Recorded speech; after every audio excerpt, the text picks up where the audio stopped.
හුඟක් අය තමන්ගේ මානසික සහනය තමන්ටම නොදැනී විනාශ කරගන්නවා. එකට හේතුව තමයි එයාලගේ ජීවිතයේ වෙන හැම දෙයක්ම වෙන කෙනෙකුගේ වැරැද්දක් නිසා වෙන බව හිතන එක. ඔය මොකක් හරි ප්‍රශ්නයකදී එයාලා තමයි මාව තරහ ගැස්සුවේ. එයාලා තමයි මගේ ජීවිතේ විනාශ කළේ.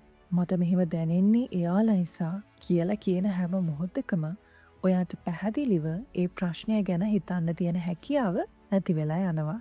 මොකද දොස් පැවරීම ඔයාගේ දැක්ම අදුරු කරන නිසා. ඒක ඔයාගේ මනස පිළිතුරක් හොයන එක වෙනුවට ඒ ප්‍රශ්නය වෙන කෙනෙකුගේ පිට පටවන්න විදිහක් හොයනවා. එතකොට දැන් මම මෙතනින් එහාට කරන්න ඕනේ මොකක්ද කියන වැදගත්ම ප්‍රශ්නය ඔයාට හිතන්න අමතක වෙනවා. ඔයා ප්‍රශ්නය ඇතුලේ තව තවත් හිරවෙවි වෙන අයට දොස් පවරමින් ඉන්නවා. නමුත් ඔයා දොස් පැවරීම වෙනුවට මම වග කිය යුතුයි, එහෙමත් නැත්නම් මේ වෙච්ච දෙයට මමත් වග කිව යුතුයි කියලා ඒ වෙලාවට හිතුවොත් අන්න එතන ඉඳන් සියල්ල වෙනස් වෙනවා. එහෙම හිතුවම ඔයාගේ මනස දොස් පවරන්න අයව හොයන එක නවත්තලා විසඳුම් සෙවීමට පටන් ගන්නවා. කෙනෙකුට රැකියාව අහිමි වෙනවා කියලා හිතන්න හුඟක් වෙලාවට එහෙම වුණාම හැමෝම මනසින් කඩාවැටෙනවා.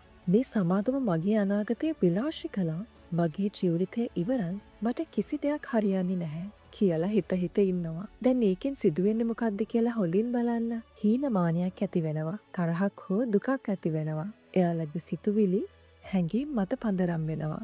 එයාලා මේ ප්‍රශ්නයට උත්තරයක් හොයන එක දිගින් දිගටම ප්‍රමාද කරනවා. නමුත් තවත් කෙනෙක් ඒ තත්වයට මුහුණ දීලා මේ රිච්චදේට මමත් වග කිව යුතුයි කියලා හිතනවා. ඒ වගේම ඊළඟට වෙන දෙයටත් මම වග කිව යුතුයි කියලාත් හිතනවා. එවිට ඔහුගේ මනස හදසියම දිශාව වෙනස් කරනවා. මම කාටද දොස් පැවරිය යුත්තේ කියලා අහනව වෙනුවට මොලේ මෙන්න මේ වගේ ප්‍රශ්න අහන්න පටන් ගන්නවා. මම වැරදියට කළේ මොකක්ද? මම ඊළඟට කරන්න ඕනේ මොකක්ද? මට තවමත් මේක හරිගස්ස ගන්න පුළුවන් ක්‍රමයක් තියෙනවද? දැන් ඔයාලට වෙනස පේනවද? තත්ත්වය තවමත් වේදනාකාරී. නමුත් වගකීම තේරුම් ගත්තම මනස නිතරම ඊළඟ පියවර හොයනවා. මෙහෙමයි. මෙතනදී කොයිම වෙලාවකදීවත් කියන්නේ නැහැ ඔයාට වෙන හැමදේම මෙහෙම හිතන්න කියලා.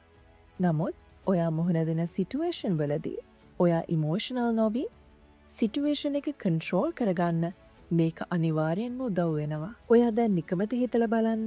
ඔයාට වෙච්ච සමහර ප්‍රශ්නවලදී ඔයා මෙහෙම හිතුවනම් ඒවට ඔයා හැසිරිච්ච විදිය කොච්චර වෙනස් වෙන්න තිබුණාද කියලා.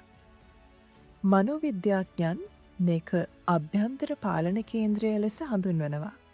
ශක්තිමත් අභ්‍යන්තර පාලන කේන්ද්‍රයක් ඇති පුද්ගලයන් දුෂ්කරතා අතරතුර වුණත් තම ක්‍රියා තවමත් වැදගත් බව විශ්වාස කරනවා. පරීක්ෂණ වලින් නැවත නැවතත් පෙන්නලා දීලා තියෙනවා එවැනි පුද්ගලයන් වඩාත් ඔරොත්තු දෙන, හැඟීම් මත අඩුවෙන් ප්‍රතික්‍රියා කරන, ගැටලු විසඳීමේ හැකියාව වැඩි, ආතතිය යටතේ මානසිකව ශක්තිමත් පුද්ගලයන් කියලා.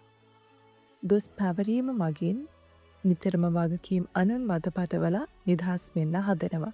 නමුත් වගකීම බාර ගැනීම මගින් වෙන්නේ ඉදිරි පියවරවල් කෙරෙහි අවධානය යොමු කරන එක. ඒ නිසා දොස් පැවරීම ඔයාව ලොකු කාලයක් එකම සිටුේෂන් එකක හිර කරලා තියද්දී වගකීම බාර ගැනීමෙන් සහ ඉදිරි වගකීම දැකීමෙන් ඔයාව ඒ සිටුේෂන් එකෙන් සම්පූර්ණයෙන්ම ඉදිරියට ගෙනියනවා. ඒ එක සිතුවිල්ලක වෙනස ඔයාගේ මුළු සිටුේෂන් එකම සම්පූර්ණයෙන්ම වෙනස් කරයි. මම වග කිව යුතුයි. මේ වචන තුන පට්ටම පවර්ෆුල්. මොකද ඒ වචන තුන ඔයාගේ මනස හැඟීම් වලට පහළ නොකර ඉදිරි පියවරක් ගැන හිතන්න පොළඹවන නිසා. මේ වචන තුන මනසට ඔයාව පාලනය කරන්න දෙනවා වෙනුවට ඔයාට මනසේ පාලනය දෙනවා. ඇත්ත කතාව තමයි ඔයාට මිනිස්සුන්ව පාලනය කරන්න අමාරුයි. ඔයාට හැම වෙලේම පුළුවන් සිදුවීම් පාලනය කරන්න විතරයි. මේ වචන තුනෙන් කරන්නේ හැඟීම් වලට වහල් නොවි ඒක කරන්න ඔයාට පාලනය දෙන එක. අසාර්ථක වෙන එක, කඩා වැටෙන එක හෝ වරදින එක ඕනම කෙනෙකුගේ ජීවිතේ වෙන හරි සාමාන්‍ය දෙයක්. ඒත් ඒවට හරි විදිහට මූණ දීලා නැවත ගොඩ නැගෙන එක හැමෝම කරන දෙයක් නෙමෙයි. ඔයා මේ පුංචි ට්‍රික් එක try කරලා බලන්න අමාරු සිටුේෂන් එකකදී මේ වචන තුන ඔයාට කොච්චර උදව් වේද කියලා. එහෙනම් අදට වීඩියෝ එකෙන් එච්චරයි. ඔයාගේ අදහස් අමතක නොකර පහලින් කමෙන්ට් කරන්න. මේ වගේ වීඩියෝ දිගටම බලන්න මාව සබස්ක්‍රයිබ් කරලා තියාගන්න. ගිහිල්ලා එන්නම්. Thank you.